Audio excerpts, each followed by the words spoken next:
Assalamualaikum warahmatullahi wabarakatuh. Halo sobat tugas, kembali lagi di podcast SMK Budi Utomo 2 Bandung. Kali ini kita mengundang Kak Eko sebagai pembina pramuka. Oke, sebelum itu perkenalkan saya Risha dan teman saya Kak. Gimana kabarnya Kak Eko? Alhamdulillah, kabar baik. Kabar kalian bagaimana? Alhamdulillah baik. Alhamdulillah. Kali ini kami akan membahas dan mengulik lebih dalam mengenai pramuka yang ada di SMK Budi Utomo 2 Bandung. Oke, langsung aja pertanyaan pertama nih Pak. Oke. Awal mula Kak Eko menjadi pembina pramuka itu bagaimana Kak? Pertama jadi pembina itu luar biasa shock saya. Karena yang saya basicnya bukan seorang yang aktivis pramuka. Tiba-tiba di tahun 2013 waktu itu tepat tanggal 10 Juli saya mendapatkan tugas dari kepala sekolah untuk menjadi pembina pramuka di SMK Budi Utomo 2 Bandung. Benar-benar saya nggak tahu apa yang harus saya lakukan ketika saya tiba-tiba dimintai dan dikasih tugas untuk menjadi pembina di SMK Budi Utomo 2 Bandung. Apa pesan pertama Kak Eko pas menjadi pembina? Pesannya ya, karena saya itu memang belum tahu apa tentang pramukaan, ya hanya paling sedikit saja, ya bingung mau melangkah seperti apa. Tapi kebetulan dulu di tahun 2012 saya mewakili pembina pramuka di SMK Buduk. Waktu itu pembinanya Pak Saringun. Nah, saya mewakili beliau untuk mengikuti kursus pembina pramuka di Kabupaten Cilacap. Saya berangkat. Ketika berangkat, peserta kalau tidak salah ada 90. Dan saya di situ merasa saya paling bodoh. Itu bodoh banget. Karena memang saya tidak tahu yang namanya pramuka. Tapi banyak sekali cerita di situ. Di saat saya tes, itu kenapa nilai saya ya lumayan tertinggi lah, walaupun hanya 4. Ya karena kan ada pretest, ada post test. Ya pretestnya masih hanya nilai 4. Terus ketika proses itu terakhirnya alhamdulillah dapat nilai 9. Ya tertinggi kedua di Kabupaten Cilacap, walaupun saya itu nggak tahu apa-apa. Tapi dari situ saya harus bisa belajar bahwa pramuka itu untuk menjadi pembina tidak harus kita pintar tentang pramukaan. Yang penting kita punya niat, karena saya pernah membaca tulisan itu, you don't have to be great to start, but you have to start to be good. Kamu tidak perlu hebat untuk memulai, tapi kamu bisa memulai untuk menjadi hebat. Itu yang saya pegang. Jadi saya nggak harus pintar, tapi saya harus berani memulai dulu, baru saya itu bisa seperti ini. Keren banget. Oke, pertanyaan selanjutnya Kak. Dari awal Kakak menjadi pembina, apakah anggotanya itu langsung sebanyak yang sekarang ini? Enggak. Kalau dulu itu di tahun 2013, setelah saya jadi pembina, anggotanya sekitar 13 orang. 13 anggota. Terus saya coba mengadakan kegiatan. Saya masih ingat tuh tanggal 14 Agustus itu kegiatan pertama kali saya di tahun 2013. Ya, itu lucu juga pengalaman di situ. Saya mengadakan kegiatan perkemahan penerimaan tamu penegak, penerimaan tamu amban di tanggal 13, sekaligus sempat peringatan tanggal 14 Agustus atau Hari Pramuka itu luar biasa, dan saya belum pernah yang namanya menjadi pembina upacara. Tiba-tiba saya harus jadi pembina upacara di hari itu, dan saya lupa. Yang momen paling lucu ya ketika pemimpin upacara hormat kepada pembina upacara hormat berat. Saya nggak turun-turun nih, karena saya terbiasa sebagai pemimpin upacara, tapi di saat itu juga saya harus menjadi pemimpin upacara. Saya lupa, harusnya pembina turun dulu, tapi saya seperti ini. Sama pradananya dari belakang sudah ngasih kode. Oh iya, saya lupa. Akhirnya saya turunkan. Itu pengalaman pertama kali saya jadi pembina dan sekaligus pembina upacara. Itu luar biasa. Anggotanya ya segitu, terus kita coba.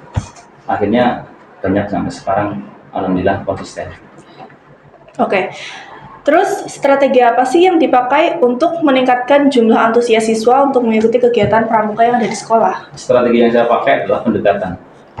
Ya, kita kalau misalkan gini, kalau ketika guru dengan murid itu pasti ada batasan antara guru dan murid. Tapi ketika di pramuka penegak, seorang pembina harus menjadi kakak, ya, bukan lagi orang tua tapi kakak. Karena di dalam sistem amongnya itu kita bisa tahu lah, Ingarso Suntulodo, Ingmade Manguparso, dan Tuturi Handayani. Nah, di mana penegak itu pembina pramuka itu harus lebih banyak Tuturi Handayaninya. Kita harus di belakang memberikan dorongan kayak gitu. Tapi kita juga tidak boleh lepas tangan, karena emang sistem among itu pembina harus ada andil di situ. Kalau misalkan kita nggak bareng sama anak, kita nggak menganggap anak itu adalah mereka itu dalam murid gitu kan, itu salah. Di pramuka penegak atau di pramuka tidak ada ayah ibu, kecuali di siaga itu ada bunda, yanda gitu kan, itu baru. Tapi kalau di penegak kita harus bisa menjadi teman, kita juga harus bisa menjadi kakak. Pokoknya sistem di Ambalan itu saya rubah, yaitu sistemnya kekeluargaan, jadi semuanya terbuka. Itu yang saya pakai sampai akhirnya anak-anaknya itu nyaman. Terus untuk meningkatkan minat anak, waktu itu kan di tahun 2013 transisi dari yang pramukanya itu dulu masih, ya belum masih, terutama dari pakaiannya juga sudah jelas di SK 2012 terus diterapkan di 2013. Itu pakaian pramuka harus ini hasduknya, perubahan dulu kan hasduknya pakai pita. Nah di tahun 2013 itu sudah menggunakan hasduknya sama antara putra dan putri, dan wajib memakai hasduk. Nah saya langsung, oh ini harus bagaimana caranya anak-anak itu minat ikut kegiatan kepramukaan. Ya yang pramuka dulunya monoton, pramuka yang dulunya senioritas, mungkin kita tidak apa ya, intinya sudah banyak sekali sekolah-sekolah yang menggunakan senioritas. Contohnya di SMK Budut itu tidak ada yang menyebutkan kata-kata adik-adik junior atau kakak-kakak senior, itu tidak ada. Yang ada hanya kakak adik. Terus kayak kita merayap itu harus dengan tekniknya, ya, mana yang harus kotor, misalkan di bagian siput sama bagian dengkul gitu kan. Nanti setelah itu kalau yang senioritas itu pasti banyak kan yang sekolah lain itu kalau merayap itu semua pakainya kotor semua gitu. Terus pernah kita mendengar berita makanan itu, anak itu makan di rumput itu ya, digelar di rumput, itu pernah ada, itu senioritas. Terus anak-anak kelas 3 mampu, atau yang bahasanya itu yang senior itu mampu, yang kelas 10 baru, itu sebenarnya nggak boleh, karena yang mampu itu adalah ya pembina. Kalau hanya Dewan Ambalan kepengurusan itu hanya sebatas membantu, itu yang harus terjadi. Terus juga ya kegiatan kepramukaan itu jangan monoton. Kalau kegiatannya hanya materi-materi saja ya nggak bisa, tapi harus banyak juga kegiatan kayak kita kegiatan di luar, outing kelasnya. Terus setiap kegiatan juga ada ice breakingnya, ada permainannya. Itu apa? Biar membuat anak itu merasa tidak jenuh, tidak bosan. Ya, tidak jenuh, tidak bosan. Masa kegiatan pramuka hanya itu saja. Terus kegiatan pramuka ya hanya semapur, morse, tali temali. Nah, tali temali kita bikin, ya coba kita bikin apa gitu kan. Kegiatan pramukanya, semapurnya kita bikin semapur dance. Terus kegiatan materi morsenya kita juga dipraktekkan benar-benar. Terus halang rintangnya juga yang menurut saya itu jangan sampai halang rintang yang ajang balas dendam. Itu banyak sekali yang seperti itu. Dan di pramuka yang di Budut itu, setelah saya jadi pembina tidak ada yang namanya renungan malam. Kita sudah nggak ada. Karena apa?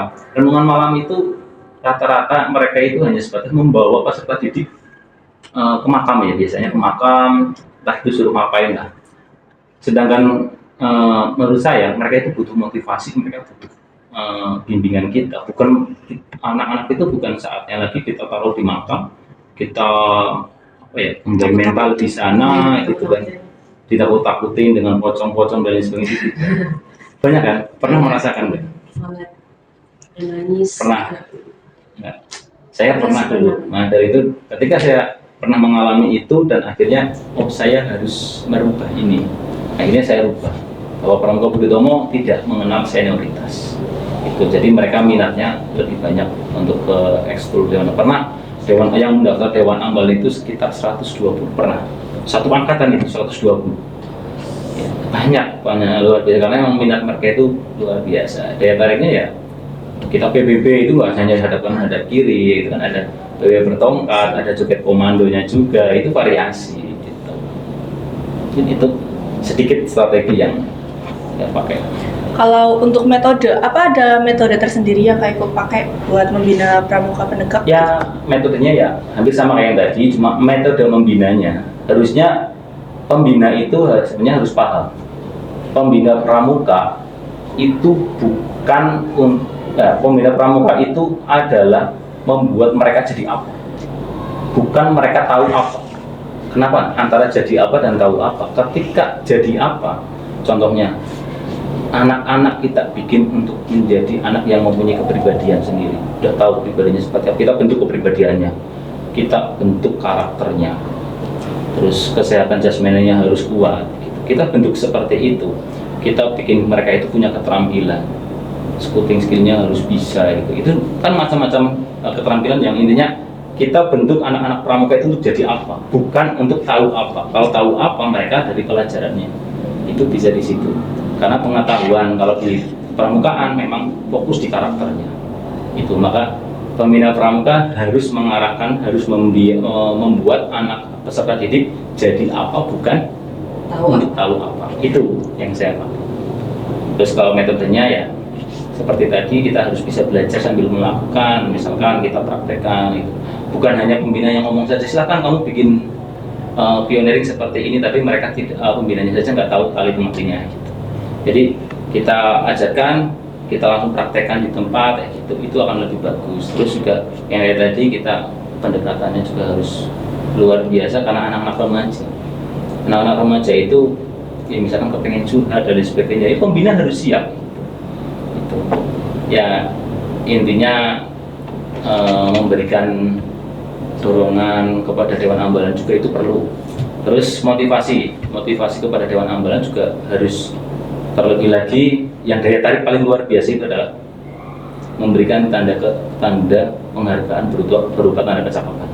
Misalkan adik-adik ini sudah lulus TKU Bantara, kasihlah TKU Bantaranya, laksana ya kasih.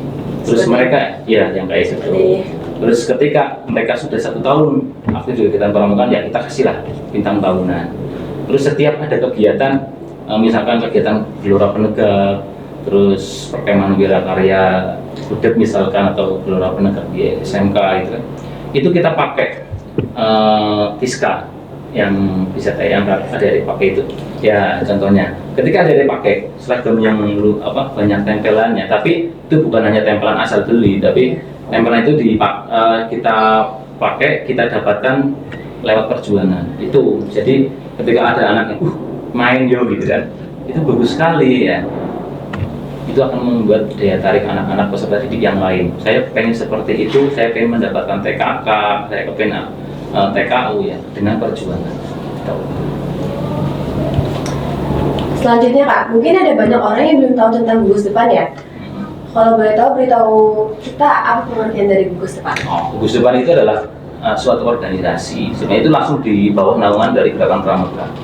Kalau Gerakan Pramuka memang organisasi di luar sekolah ya sebenarnya, tapi Gerakan Pramuka itu punya akar ke bawahnya, dan akar rumput ke bawahnya itu adalah yang di bawah adalah gugus depan, di mana wadah dari anggota peserta didik ya, anggota pramuka yang dari peserta didik itu adalah di gugus depan.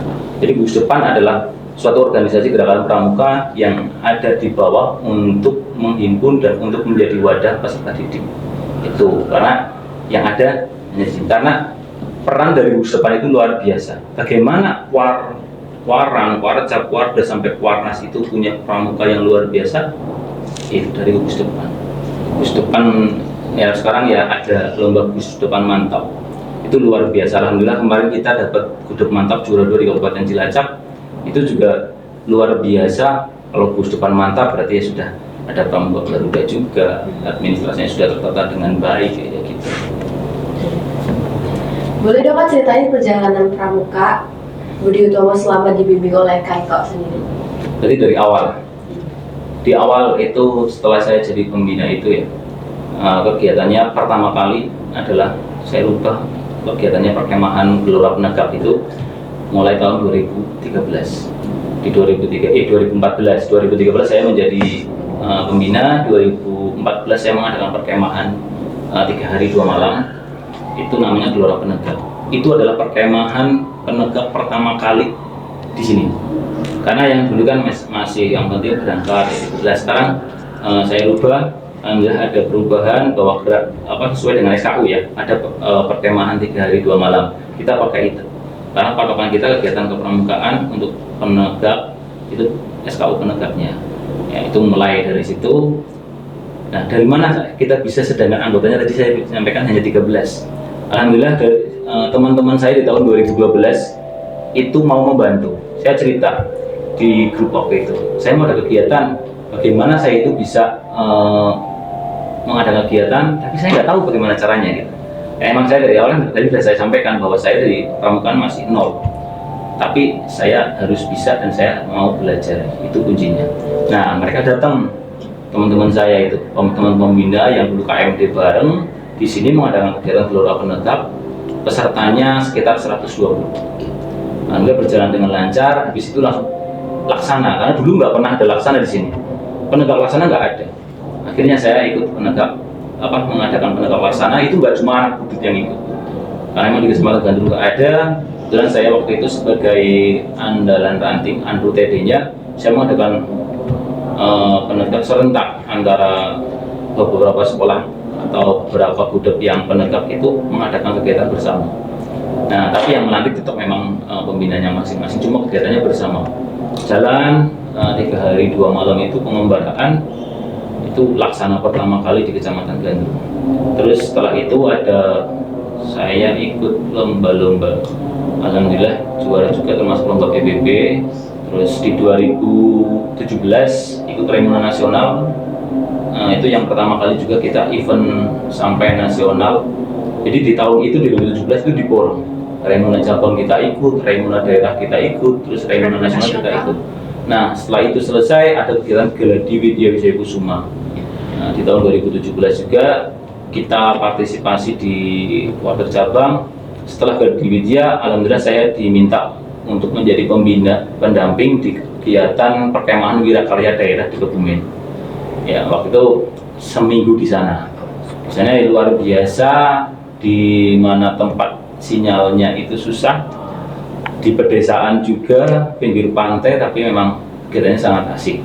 Kegiatannya di sana itu benar-benar bakti.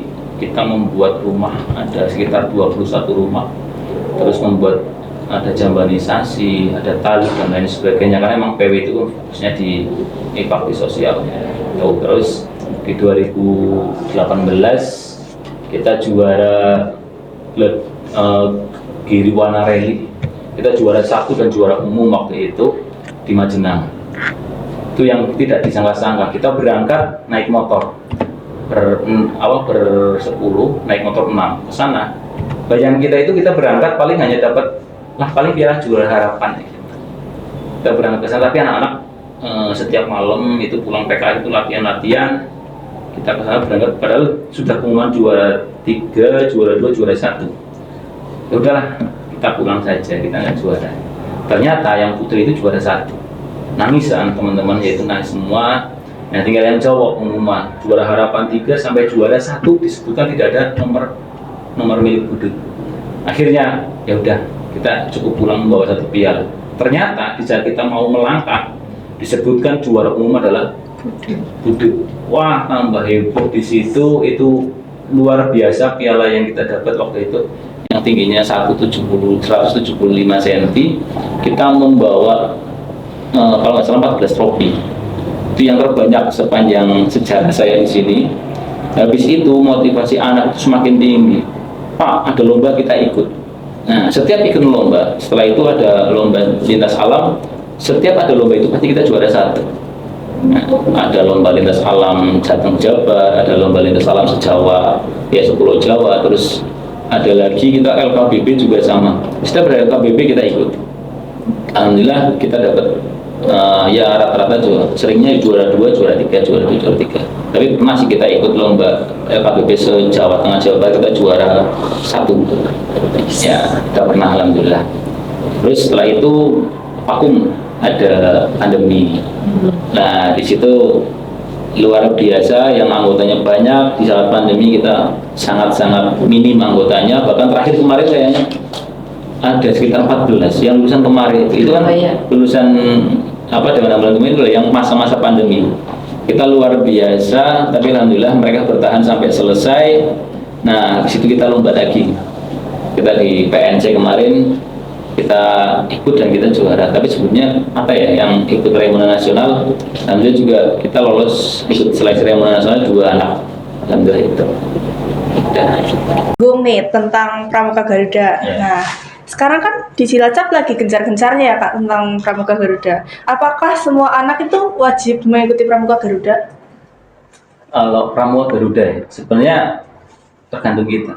Kita menempatkan Pramuka Garuda itu tujuan atau alat. Nama seperti itu. Kalau kita hanya menempatkan misalkan gini, nggak usah di Pramuka Garuda dulu. Kita dilaksana saja. Pramuka Penegak itu sampai tahapan laksana. Ya kalau laksana itu adalah tujuan, ya sudah. Ketika mereka sudah sampai laksana ya sudah, mereka nggak ada motivasi untuk lebih kan. Sedangkan apa yang mereka dapat sebenarnya dapat laksana nih, berarti mereka dapat tugas yang berat ya, gitu. Nah sama dengan Pramuka Garuda. Pramuka Garuda tolong jangan dijadikan itu sebagai tujuan, tapi Pramuka Garuda itu adalah sebagai alat. Alat yang seperti apa? Alat untuk menjadikan diri kita itu lebih baik lagi.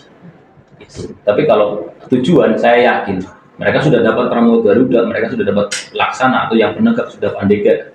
Ya, setelah penegak terus pandega terus Pramuka Garuda, mereka akan lemah, motivasinya udah lemah. Mereka nggak, ambisinya nggak tinggi. Tapi kalau misalkan mereka yang benar-benar sungguh-sungguh, Pramuka Garuda yang sebenarnya menjadikan Pramuka Garuda itu adalah alat, mereka akan lebih baik untuk menata hidupnya sesuai dengan dasar dharma itu. Jadi Pramuka Garuda tolong jangan dijadikan tujuan tapi dijadikan alat. Lagi ya Kak, sebelumnya kan belum lama ini kan beredar kabar ya tentang ekstrakurikuler pramuka yang dicabut menjadi tidak wajib lagi. Terus gimana sih pendapat Kak Eko sendiri mengenai kabar tersebut? Kalau menurut saya adanya kabar itu, saya nggak kaget sih. Kalau saya kebetulan itu kan kemarin di saat bulan Ramadan ya, berita itu, dan itu dari Permendikbud nomor 12 2024 kalau nggak salah itu diterbitkan pas bulan Ramadan. Kita berpikir, kalau saya berpikirnya yang positif thinking saja. Mungkin pramuka memang saatnya untuk kembali ke fitrahnya. Itu gimana maksudnya? Ya di situ disampaikan bahwa pramuka itu sukarela. Kalau di Permendikbudnya itu ekskulnya itu sukarela, bukan wajib atau tidak disebutkan wajibnya. Tapi memang benar-benar pramuka di Undang-Undang Nomor 12 tahun 2010 pramuka itu memang sudah sukarela dari dulu. Jadi ya wajar saja gitu. Daripada sekarang gini, kita membina 500 anak misalkan, atau misalkan nggak usah 500 deh, 120 anak. Tapi 120 anak itu adalah anak yang tidak minat dan dipaksakan. Dibandingkan dengan kita membina hanya 7 anak, tapi anak itu sukarela dan ikhlas dan minat, enakan mana? 7 anak? Iya, gitu. Jadi pembina itu memang harus seperti itu. Kalau misalkan kita fokuskan di sukarelanya, itu bagus. Tapi ya, mungkin nanti kita akan dapat apa ya, permasalahan. Biasanya kalau setelah ada kebijakan seperti itu, ada permasalahan karena mereka itu kadang berpikirnya, lah orang berpramuka rapopo gitu, bahasa Jawanya gitu. Kita ikut pramuka nggak apa-apa. Yang penting kan saya berangkat sekolah gitu, ya yang kayak gitu. Tapi kita berpikir positifnya gini, ketika pramuka dinyatakan tidak wajib, ya kan ramai kemarin ya, nggak masalah karena kita kembali di nomor 12 tahun 2010 bahwa pramuka itu sukarela dan itu memang sudah benar. Jangan ada paksaan. Kalau ada paksaan, ya tanpa penghormatan balikan lah. Ya, jadi nggak apa-apa, bagi saya itu pramuka mau diwajibkan mau tidak itu sebenarnya nggak ada masalah, tapi perlu diketahui kalau di kurikulum sekarang kan kurikulum merdeka. Di kurikulum merdeka itu ada P5 ya, yang proyek penguatan profil pelajar Pancasila. Di situ sudah kok sebetulnya sudah mewakili dari pendidikan kepramukaan. Ya, karena pada tahun 1961 pramuka itu sudah mengatasnamakan dirinya adalah manusia Pancasila. Dari kita sudah bisa melihat di lagu himne pramuka, kami pramuka Indonesia Manusia Pancasila. Dari itu udah jelas objek dari lagu himne pramuka adalah Manusia Pancasila. Jadi sudah tidak asing bagi kita bahwa pelajar Pancasila ya manusia Pancasila. Jadi sebagian dari tujuan pramuka untuk ke karakter sudah jelas di situ, sudah ada di kalimatnya. Jadi tenang saja, tidak ada pengaruh apa-apa.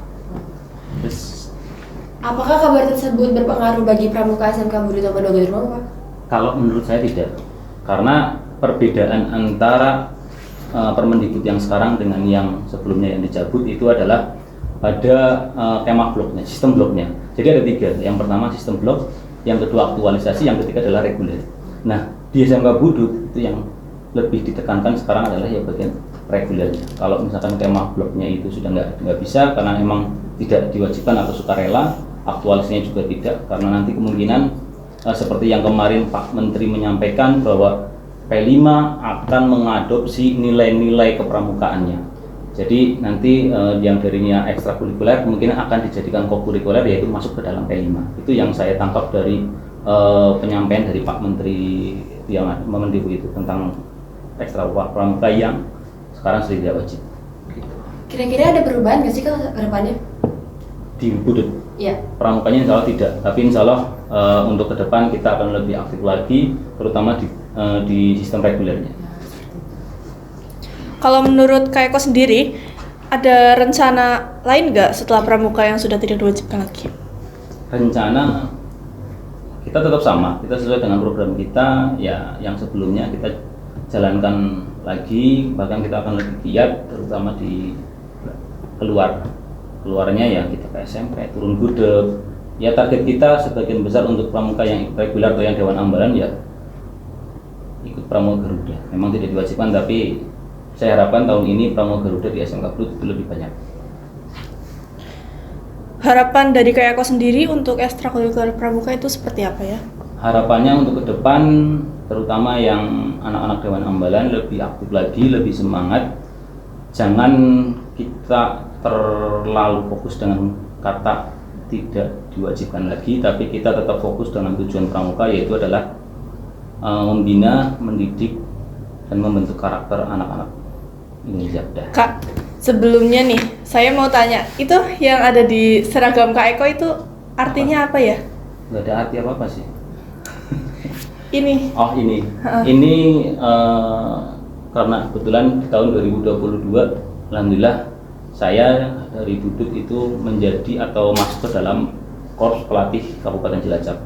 Makanya yang dulunya di sini pembina sekarang sudah diganti dengan pelatih. Terus ini juga sudah logo Pusdiklatcap Kabupaten Cilacap. Nah, untuk pertanyaan terakhir nih Kak, apa pesan dan kesan untuk anak-anak pramuka di SMK Budi Utomo 2 Gandrung? Ya. Pesannya saya kepada anak-anak, tolong jangan merasa buruk. Jangan merasa buruk setelah mereka itu melakukan kesalahan. Kenapa? Karena kalian tahu jus anggur. Jus anggur ketika sudah asam itu akan menjadi wine. Ya. Wine itu lebih mahal daripada jus anggur. Ya. Oh iya betul. Susu, ketika susu produknya buruk, dia akan menjadi yogurt. Iya betul. Yogurt akan lebih mahal daripada susu. Ya. Yogurt kalau itu juga buruk akan menjadi keju. Sedangkan keju lebih mahal daripada susu dan juga Yogurt. Maksudnya apa? Ketika produk gagal, ya itu jangan cuma udah gagal dibuang, enggak. Ya, sama. Kamu tahu Christopher Columbus, penemu benua Amerika. Oh iya. Beliau melakukan kesalahan navigasi sampai akhirnya beliau itu menemukan benua Amerika. Jadi kamu tidak buruk ketika kamu melakukan atau membuat kesalahan. Karena kesalahan adalah pengalaman yang menjadikan kamu pribadi yang lebih berharga. Yes. Itu pesan saya buat adik-adik semua, tetap semangat untuk memandu. Terakhir ya Kak, kita ada tanya jawab cepat dengan Kak Eko nih. Jawab cepat. Iya. Oke. Oke. Nggak panjang kok. Enggak. Enggak. Cuma cukup jawab salah satunya aja. Oke, mulai ya. Oke. Telur ceplok atau dadar? Dadar. Bubur diaduk atau tidak diaduk? Diaduk dong. Mie goreng atau mie kuah? Mie goreng. Indonesia atau luar negeri? Pasti Indonesia. Pramuka atau liburan? Pramuka. Nah, berhubung ini nih sudah memasuki sesi terakhir, saya mau tanya satu pertanyaan lagi ya. Kak Eko kan biasanya sering berkemah gitu ya, kan pramuka itu kan katanya identik dengan tidak mandi. Kak Eko sendiri berapa lama nggak mandi selama mengikuti kegiatan pramuka? Kalau kegiatan pramuka, kalau di luar kegiatan pramuka pernah ya 2 hari. 2 hari. Kalau pramuka yang kegiatan pramuka itu kemarin ya 2 hari lah maksimal. 2 harian, Itu maksimal 2 hari. banget. Kemarin di Raimuna saya nggak mandi karena bingung mencari kamar mandi dan kekurangan air. Gitu. Tapi kalau pramuka nggak mandi ya kurang pas lah. Badannya bagaimana gitu. Tapi kalau memang kita survival di alam ya mungkin bisa jadi kita tidak mandi tapi ya pakaian Tetap ganti. tetap ganti karena ada hubungan kita dengan dasar dharma yang pertama, takwa kepada Tuhan Yang Maha Esa. Itu terus juga pesan buat adik-adik yang nanti yang mau gabung dengan Dewan Ambalan ke depan ya, jangan ragu, jangan takut untuk gabung di pramuka karena ekskul dengan seragam terkeren adalah pramuka. Iya kan, benar. Iya, mungkin kita bukan yang di depan, tapi kita selalu yang diandalkan. Guys, asik. Iya, kita mungkin bukan unggulan, tapi kita selalu menjadi idaman. Masuk. Masuk pakai kok.